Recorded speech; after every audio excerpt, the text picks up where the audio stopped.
માતાજી મિત્રો, કેમ છો બધાય? મજામાં જશો અને હું પણ મજામાં જ છું.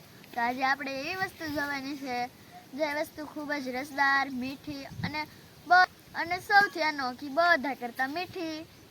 આપણે એ વસ્તુમાં આપણે બધી જ વસ્તુનો રસ આવી જાય છે. ફળનો રસ આવી જાય, ફૂલનો રસ આવી જાય અને વનસ્પતિનો બધાયનો રસ આવી જાય. એક કોક જ એવી વસ્તુ હશે કે એનો રસ જેમાં નહીં આવતો હોય. તો કહો એ વસ્તુ શું છે? વિચારો. તો હવે આપણે અક્ષિતાને પૂછી જવી કે આપણે એ વસ્તુ શું છે, અને રિધિને પણ પૂછી જવી. હાલ તો રિધિ, અહીંયા બોલતો એ વસ્તુ કઈ છે? મધ. ખોટું. તારું સાચું છે, મધ. તને ડાયરેક્ટ કેમ ખબર પડી ગઈ? કેમ કે છે ને આ હમણે વાત કરતી હતી ને એટલે. સચ મેં? હા. અક્ષિતા, તને પેલા ખબર પડી ગઈ હતી ને કે વસ્તુ શું હશે? નથી પડી? તો તું પેલા શું કહેવાની હતી? અક્ષિતા, હાલ તારે મોટા મધનું પોળું જોવું હોય તો, અને રીધિ તારે આવવું હોય તો હાલ. વાહે પડે તો મારી માથે નહીં. આપણે મધની માખીઓ આવે છે, મોટા મધની માખીઓ છે, અને એ આપણે મોટું જ મધ છે. એટલે આપણને બધી ખબર જ છે કે ક્યાં મધ છે અને કેવું મધ અને ક્યાં એનું ઘર છે. તો ચાલો આપણે જોવી. આપણે બહુ મોટું મધ છે. સાંજે વાડીની અંદર બધું કરવી ને તો પણ આપણી વાડી આવે છે, અને આપણે પડામાં લીમડા ઉપર છે. એટલે ચાલો તો આપણે જાવી. આ કૂવો હતો, એને આ મોટા બધા ઝાડવા હતા, એની ઉપર મોટું મધ બેઠું હતું અને એ ઉડી ગયું. એટલે આપણે બધા ઝાડવા કાપી નાખ્યા અને એવું બધું કર્યું, આવ્યું સાફ સફાઈ. એટલે આખું મધ છે અહીંયા આપણે લીમડા ઉપર બેસી ગયું છે. જો આ લીમડા ઉપર મધ છે, અને હવે ના જઈને આપણે જોઈએ તો કેવડું મધ થયું છે. એમ તો મધ આવડું ન હોય. જો માખ્યું તો ઉડે જ છે, ઝીણી. જો હરગવાના ફૂલ છે, એનો રસ તો એ જાજો જ લેશે, કેમ કે આ આપણે હરગવો છે. હરગવાના ફૂલ છે એટલે વધારે માખ્યું આવે. જ્યારે આપણે હરગવો ઉતારવી ત્યારે ક્યારેક માખ્યું પણ આપણને કવડી જાય છે, કેમ કે આપણે ફૂલમાં હોય અને એ આપણે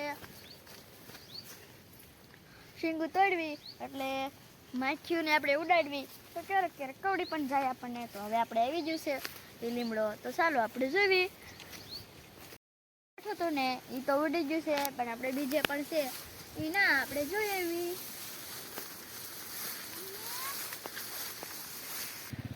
તો આપણે ફાઇનલી મધના પૂડા પડખે આવી ગયા છે. તો આપણે પહેલાં તો આપણે મધમાખીના ઘરે આવી ગયા છે.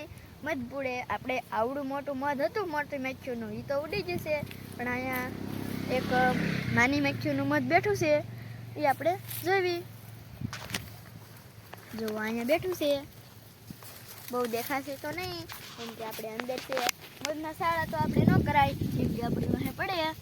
એટલે આપણે મધ તો ઘણું બધું મોટું છે અને આપણને દેખાતું તો નથી.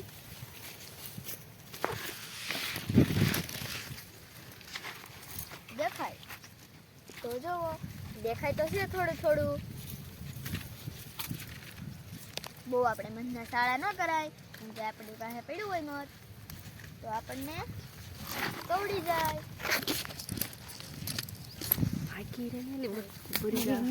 રીધિ આખી વઈ જા, મધની માખી બટકું ભરી રહે ને તો હોજી જશે. હોજી જીતી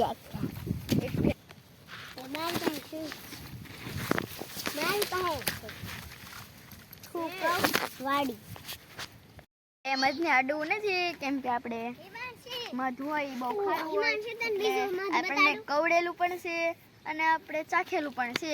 મધની પૂડો હોય એમાં આવડી એમથી ગાંઠ હોય, એમાં બહુ જાજુ મધ હોય અને ગળ્યું પણ હોય છે.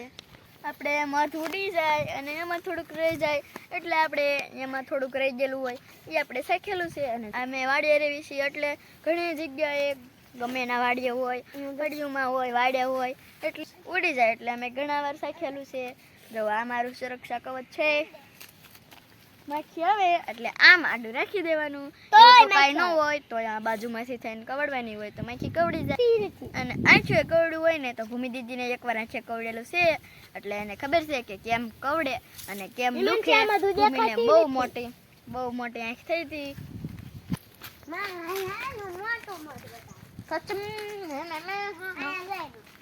જો આપણે મોટી માખીનું મધ હોય ઈ નથી ખબર ક્યાં હોય ઈ. જો મધની માખી તો આપણે બમણે છે. આમાં રસ બહુ હોય એમાં ખાવી હોય ત્યાં પકડી લે. જો ઘણી બધી છે.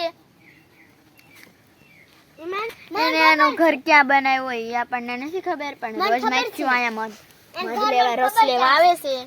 મને ખબર હે ને ઘર ક્યાં. એ કોઈ પીળા કપડા નથી પહેરા ને. નહીં.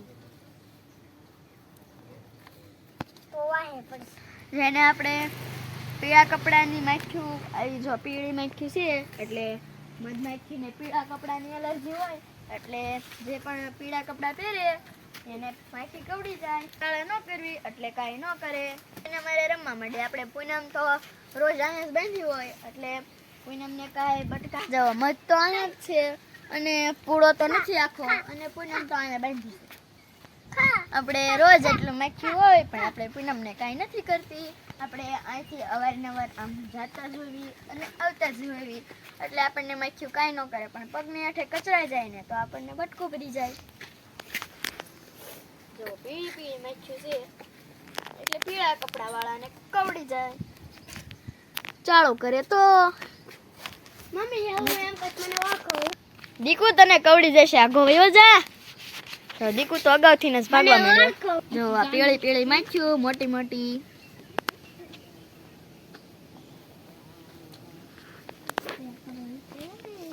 મને ઓળખો.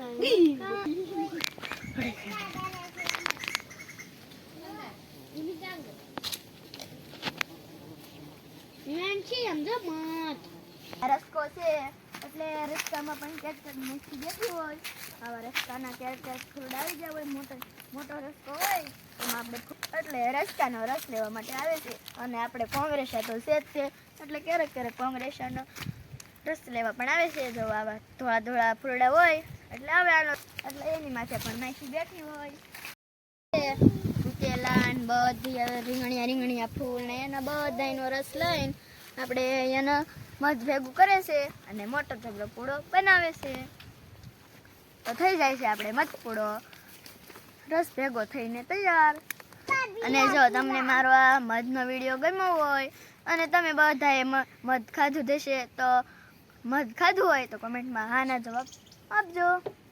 વિડીયો ગમ્યો હોય તો તમને મારો આ વિડીયો ગમ્યો હોય તો લાઈક કરો, શેર કરો અને ચેનલમાં નવા આવ્યા હોય તો સબસ્ક્રાઈબ કરજો. Bye bye.